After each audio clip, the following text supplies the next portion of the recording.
Pour ne rien manquer, abonnez-vous maintenant. Les vraies voix Sud Radio. Vos 3 mots du jour, cher Félix. Nouvelle-Calédonie, incendie et démission. Emmanuel Macron en Nouvelle-Calédonie, casse-tête institutionnel mais aussi climatique. Ce ne sont pas simplement des arbres qui tombent, il y a des hommes qui souffrent, dit-il. Avec les températures caniculaires, la Grèce en proie aux incendies. Un bombardier de type Canadair s'est écrasé tout à l'heure avec 2 pilotes à bord. L'Algérie est également dévorée par les flammes. Et puis en Norvège, la tentation était trop forte. Le leader de l'extrême gauche contraint de démissionner. Le député filmé en train de voler des lunettes Hugo Boss dans une boutique de l'aéroport. Les vraies voix Sud Radio. Voilà. À 3 reprises, elles ont rejeté l'indépendance par référendum ces dernières années. Emmanuel Macron poursuit sa visite des îles de Nouvelle-Calédonie dans le Pacifique. Et il le confirme, une réforme constitutionnelle propre à la Nouvelle-Calédonie va se tenir sur la base d'un consensus, comme prévu par les accords de Nouméa de 1998, des accords qui arrivent à expiration. Le grand risque qui est le nôtre, c'est de faire du surplace. Et au fond, c'est de s'enfermer dans une vérité qui serait celle d'une identité figée et d'un débat institutionnel. Emmanuel Macron confronté à la dualité sur place entre loyaliste vis-à-vis de la France et indépendantiste. Le chef de l'État reçu au Sénat coutumier kanak, le président de cette instance consultative, Victor Goni, assez critique vis-à-vis de la position du ministère français de l'Intérieur, selon qui les Calédoniens devraient attendre encore 1 ou 2 générations avant de revoter sur une éventuelle indépendance. Nous avons la conviction que la France doit vraiment poursuivre et réussir avec le peuple kanak et les citoyens calédoniens, notre modèle de décolonisation.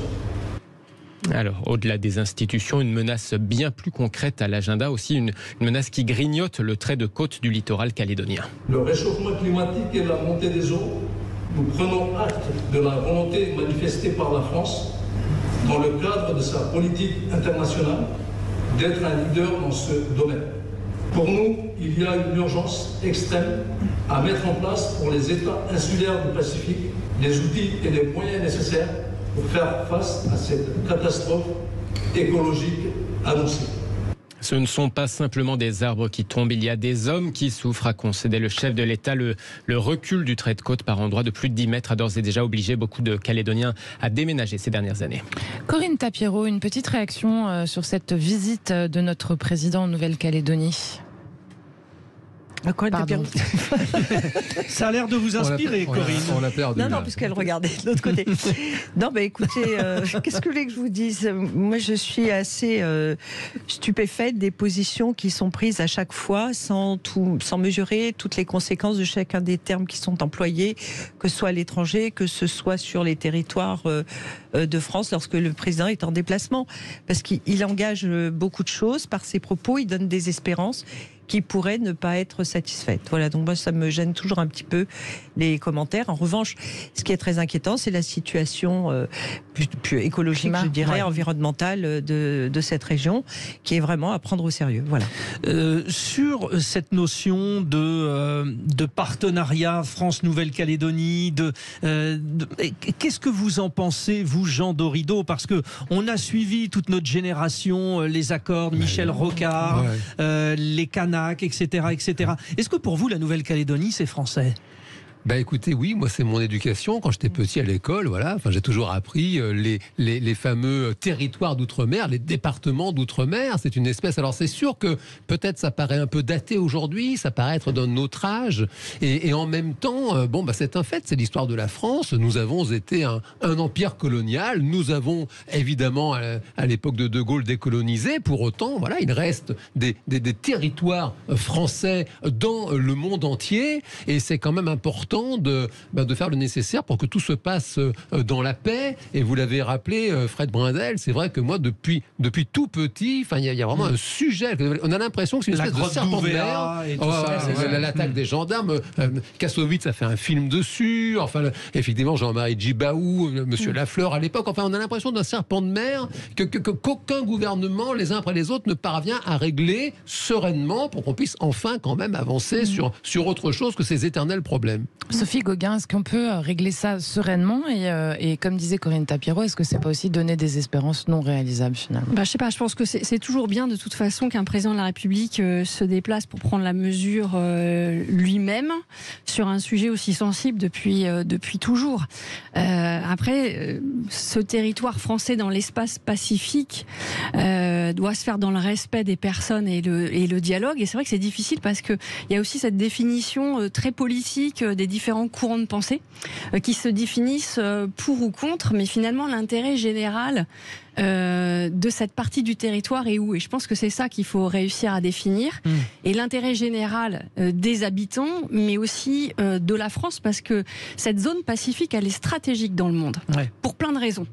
Pour des questions géopolitiques, de guerre, de paix, pour des questions de ressources, et on le voit bien pour des nouvelles questions aussi environnementales. Donc, le phénomène est multiple. Je pense que le déplacement, justement, je pense que ce qui serait bien, c'est qu'il ne soit pas ponctué d'une déclaration qui ferme la porte, parce qu'on voit bien qu'on est en pleine discussion et que dans un environnement géopolitique mondial, le Pacifique prend une toute autre dimension aujourd'hui. Et puis, pardon, c'est quand même, ces questions, c'est toujours compliqué parce que bien sûr, chacun a des rêves d'indépendance. Pour autant, enfin, la taille quand même de cet archipel, je dirais, est telle qu'il y aura toujours forcément une puissance mondiale qui la prendra sous sa coupe. Oui. On voit bien, enfin, on parlait de l'ancien empire colonial, on voit bien qu'aujourd'hui, ce sont les Russes du groupe Wagner, les Chinois, enfin, il y a toujours des puissances étrangères qui viennent exploiter. Ils ne sont pas colonisateurs. Même si en Océanie, il y a Fidji, il y a Vanuatu. Le jour où les ressources de l'Afrique pourront enrichir les Africains, ça sera plaisir. Ils ont pas colonisé pour les éduquer comme faut pas tout mélanger quand même. Bon, on est reparti, Félix Mathieu. Vous n'étiez pas d'accord alors? C'est pas mon rôle de pas être d'accord, donc je me tais. Deuxième mot, incendie en Grèce. Un avion bombardier d'eau s'écrase en luttant contre les flammes. Oui, un bombardier d'eau de type Canadair. Il s'est écrasé avec 2 pilotes à bord alors qu'il luttait contre un incendie de forêt dans le sud de l'île d'Eubée. Sur fond de canicule, les incendies ravagent une partie des îles touristiques de Rhodes, Corfou, d'Eubée. Le Premier ministre grec d'ailleurs fait le lien clairement avec le changement climatique, alors que les flammes touchent un autre pays du pourtour méditerranéen particulièrement exposé à ce réchauffement climatique, l'Algérie. Les pompiers algériens poursuivent leurs opérations pour éteindre 13 feux qui ravagent le nord et l'est du pays. Les flammes qui ont déjà tué 34 personnes ces derniers jours en Algérie sur fond de canicule. Troisième mot, démission, celle du leader de l'extrême droite gauche norvégienne. Pardon, je rigole, mais c'est dingue. L'extrême gauche, pardon, ça m'a perturbé du coup.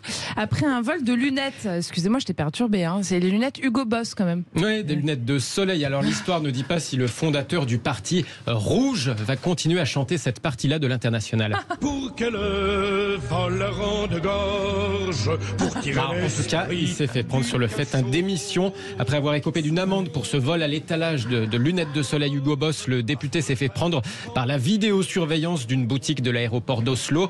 J'ai fait une grosse erreur et j'ai encore aggravé les choses par la façon dont j'ai géré cela ensuite, confesse-t-il sur sa page Facebook.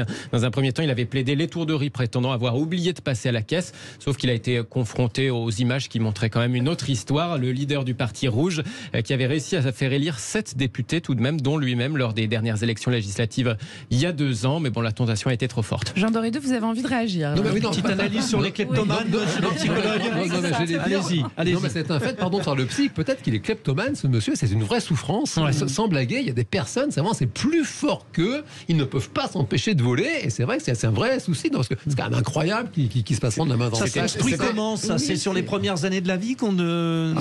Non, mais c'est un peu un mystère, la kleptomanie.